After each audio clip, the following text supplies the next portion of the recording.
All right, greetings, Geometry Tri-City. We are on 9.2, which is the surface area of prisms and cylinders. Some of you may have had some of this before in 8th grade math.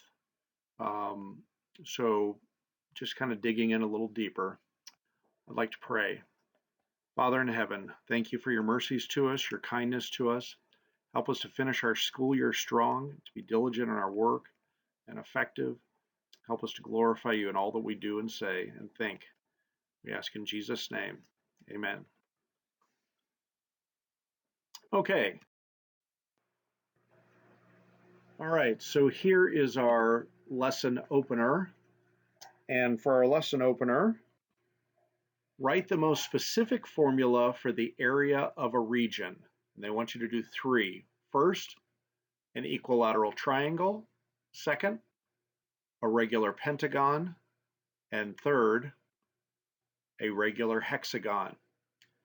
So you might want to pause right here, and if you go back to chapter 7, sections 4 and 5, you can find out what these areas are.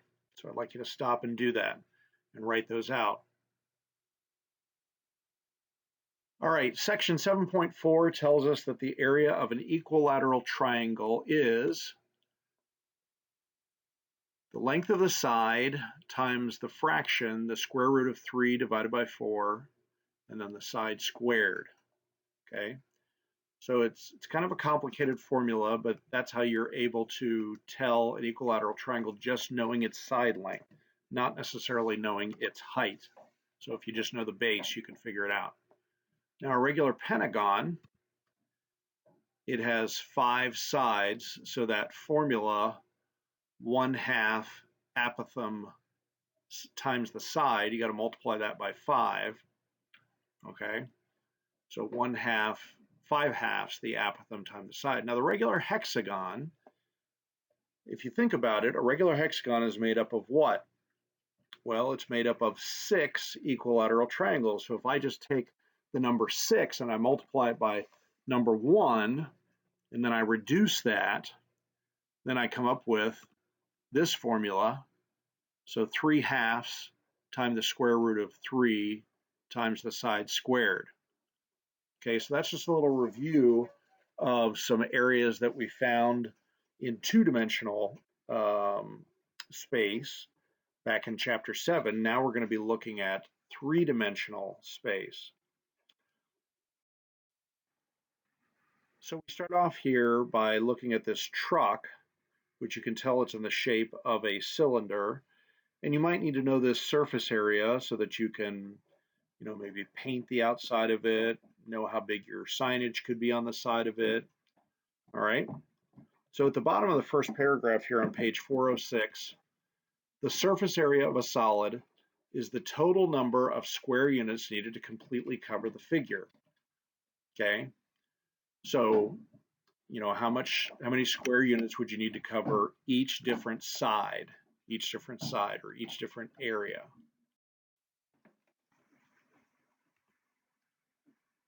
Now, examining the net of a prism indicates that its surface area is the sum of the square units needed to cover the lateral faces and the two bases. So again, they've taken a net here of a rectangular prism, and you can see that the two bases are separate.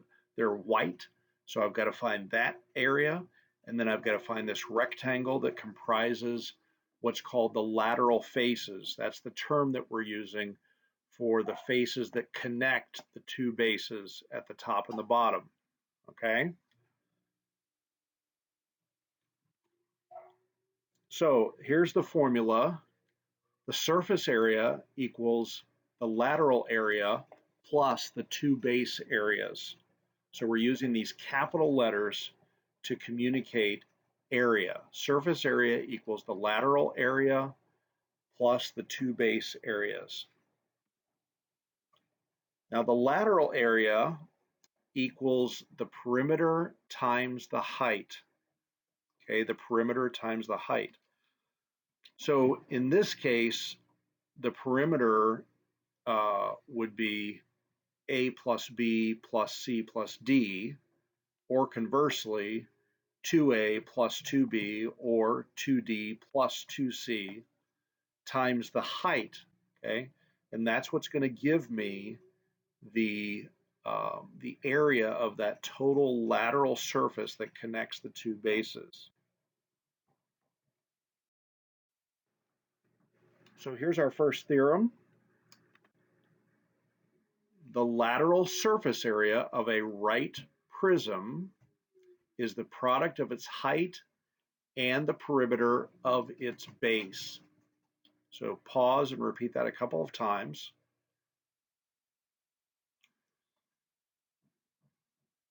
And then to find the total surface area, remember, after we find this lateral surface area, then we've got to add the two base areas. So again, bottom of page 406, to find the surface area of a prism, add the lateral surface area, L equals pH, and the areas of the two congruent bases.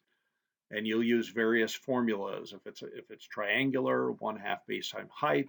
If it's a quadrilateral, base times height.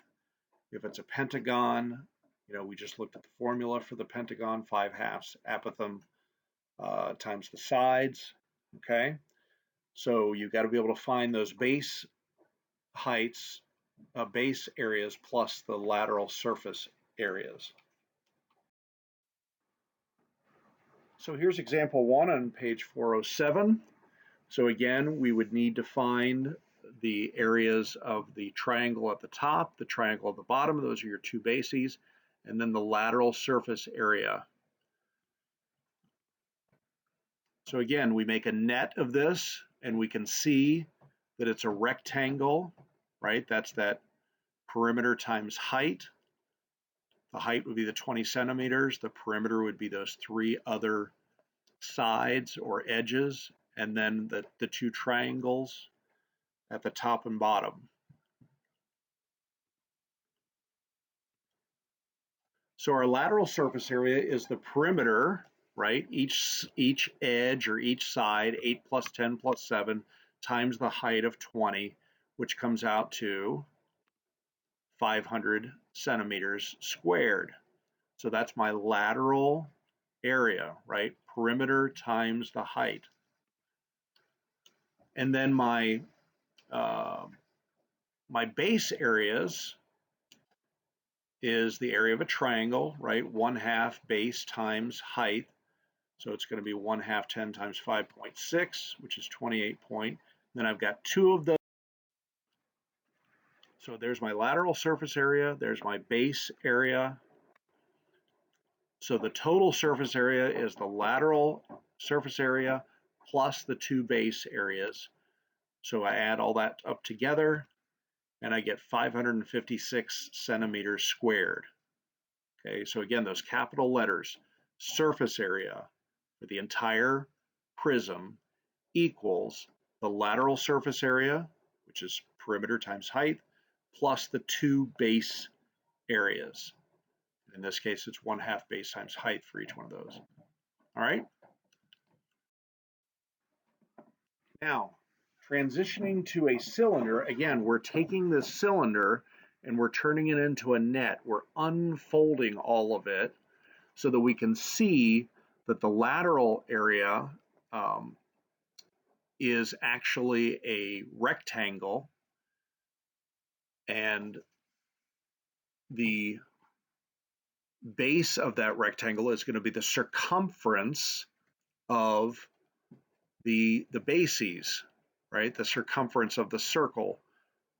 So that's how, and so again, surface area equals the lateral surface area, which in this case is going to be circumference times height, plus the two bases. And what's the formula for the area of a circle? It's pi r squared. So it'd have to do 2 pi r squared to find the two bases plus circumference times height. So we are at the bottom of page 407. Here's our next theorem, the bottom of page 407. The lateral surface area of a right circular cylinder is the product of its circumference and height. Circumference and height. So again, think of this as a quadrilateral, and your circumference is going to be the base, and your height of the cylinder is going to be the height of the quadrilateral that you've created. All right.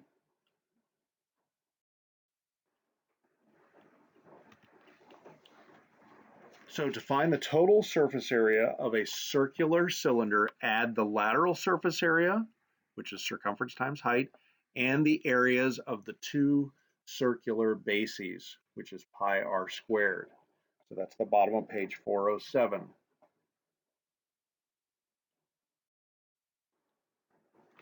So here's our second example.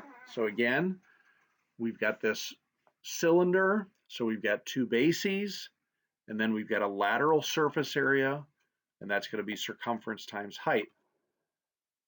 So that's going to be 2 pi r, right? That's circumference is another way to talk about circumference is 2 pi r times the height. So it's 2, so the height is 9, the radius is 6, so it's 2 pi times 54 times 2 is 108 pi feet squared. So that's going to be that lateral surface area around the sides. And then my base area is going to be pi r squared. So 6 squared times pi, 36. And I've got two of those. So I add that all together. 108 pi plus 2 times 36 pi. And then I'm going to add my feet squared. So this gives me 108 pi feet squared, 72 plus 108, which is approximately 565 feet squared when I put the pi figure and convert that to 3.14 or 22/7. Okay.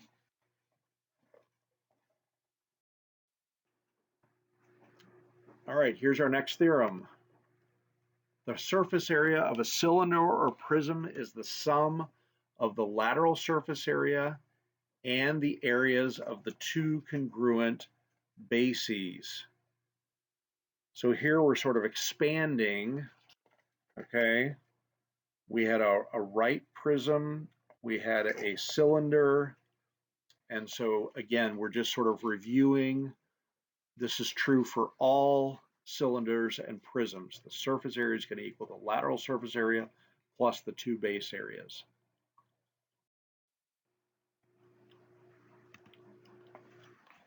So again, looking at the page 408, for right circular cylinders, surface area equals lateral surface area plus two base areas.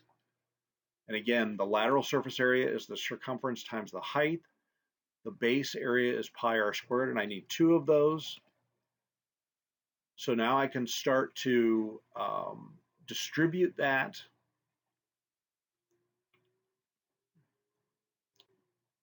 So you'll notice now that the circumference is becoming a common factor. So I can use my distributive property here to say that for right circular surface areas, the total surface area is the circumference parentheses times parentheses h plus r, the height plus the radius. Okay. So I can use the radius, of course, to figure out the circumference. But this is how I can factor out the whole formula.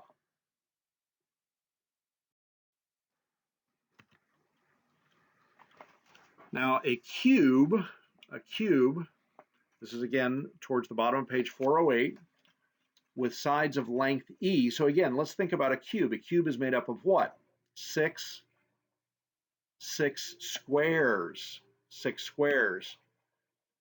So if a square is side squared is the area, then the surface area of a cube is 6, those 6 squares, times the length of the edge squared. So all I need to do is know one edge of that cube, which is a regular polyhedron, and then I can figure out the surface area rather quickly. For a regular prism, and again, this has to be regular. Let's remember what the definition of regular is, right? All sides are the same size. All the angles are the same. So again, thinking of that cylinder formula, the surface area is going to be the perimeter times parentheses the height plus the area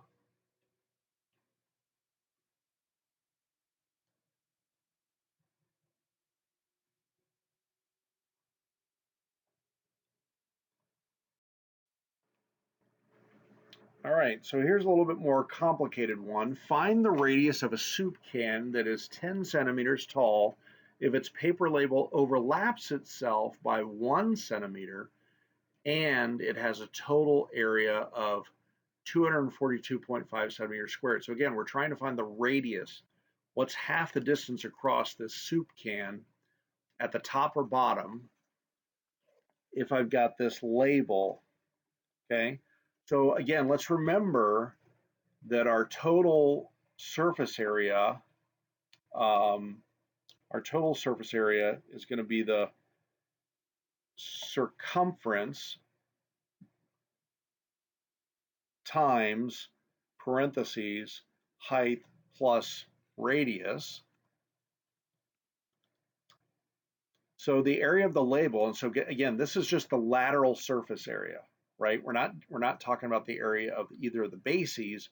We're only trying to find this label, okay? And so it's the circumference plus 1, because again, it overlaps, times the height. So my total area for the label is 242.5. And then I'm gonna factor this out, 10 times C 10 plus 10. Or I could just divide both sides by 10, right? I can get rid of that 10 altogether. So therefore, the formula becomes 24.25 equals C plus 1. So I'm going to subtract 1. So the circumference is 23.25. Well, if that's the circumference, how can I find the radius? Well, circumference is 2 pi r, right? So I'm going to divide both sides by 2 pi, right? That gives me the radius. And so my radius is approximately 3.7. And so the diameter of that can would be approximately 7.2. Okay.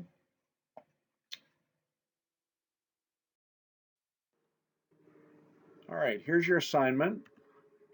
I'd like you to do 2 to 22 even, 2 to 22 even, and 26.